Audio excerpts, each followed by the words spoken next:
Hi, my name is Alex, and on behalf of the Australian Education Matters team, I would like to welcome Mrs. Roxanne Moore, ex-Education Minister, who will be answering a few questions on the importance of being able to include a multi-faith religious education in Australia's curriculum.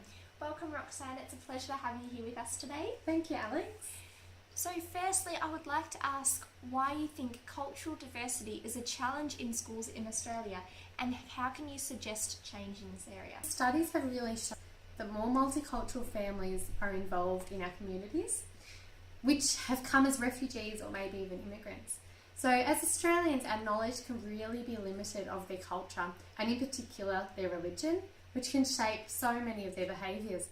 So as a growing multicultural nation, we really need to accommodate for these cultures, which is why I suggest and support the notion of mandatory multi-faith religious education to be put into the curriculum.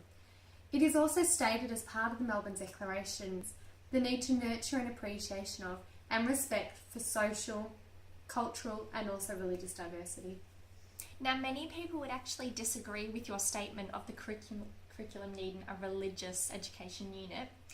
And it's shown through the census recently that there are declining numbers from the Christian faith to having religion to none at all. The figures stated in 2011 from the census, 22.3% of Australians had no religious affiliation, compared to 18.7% in 2006. Looking at this figure, it's obvious that we are falling away from the Christian past of Australia and becoming a secular society. So my question is, why is it still important then to teach about religious education? Religion is really important, and having an increasing secular society I think is even more of a reason to incorporate religion into the curriculum. It does not mean we need to be ignorant, and whether we like it or not, the world is a very religious place, and for us to have a greater understanding of issues and conflict, we really need to have a bit of an understanding of the role that religion plays in people's lives. Much of the Australian society will debate that religion belongs in the home and not in the school. What do you think the benefits are of having a multi-faith religion at school? Well, especially the Christian religion being a big part of Australia's history, it's really necessary for students to understand how our laws came and also where they came from. So the multi-faith religious education means that students will be able to learn history not just of Australia, but of other countries around the world, and how religion has really been the foundation for them and their laws. Teaching the students about the histories of religions, connections, events, in really a historical and theological context can ensure non-biased teaching.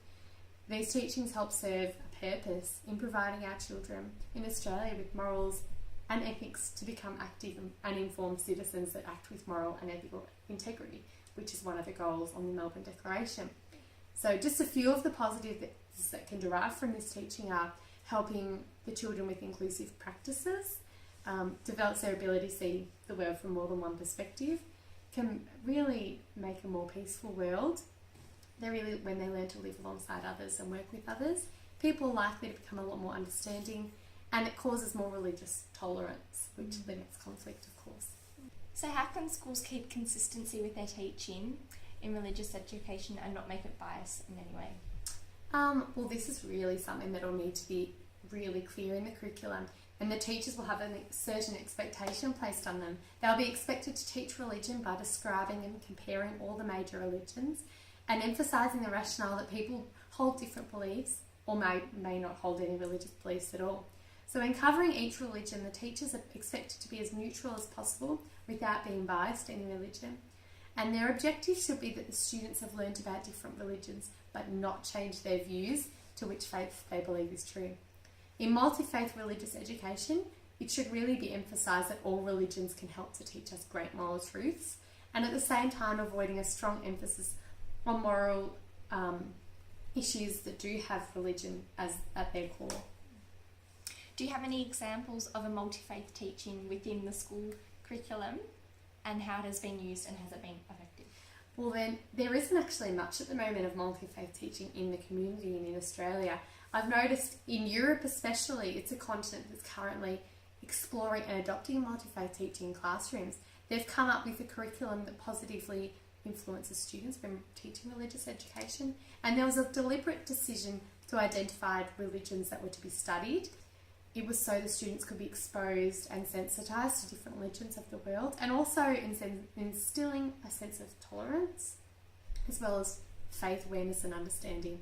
And although it's still in the early stages of developing this, it kind of has the potential to be really effective in teaching them quality values that they can take with them for the rest of their lives. Mm. And Kevin Donnelly, another ex-education minister, has also voiced his opinion on bringing back religion into Australia, and I'm aware that you back him 100%. Why do then still so many people not understand the importance of religious education, in particular multi-faith?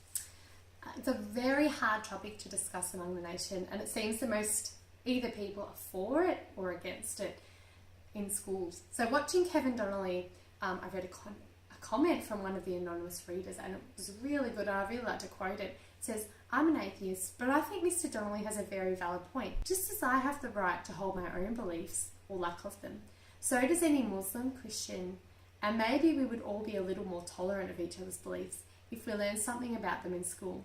To be a secular society, we do not need to hate and abuse those who do hold religious beliefs." So I love this one. So we all really have similarities in one way or another if we believe in something or if we don't.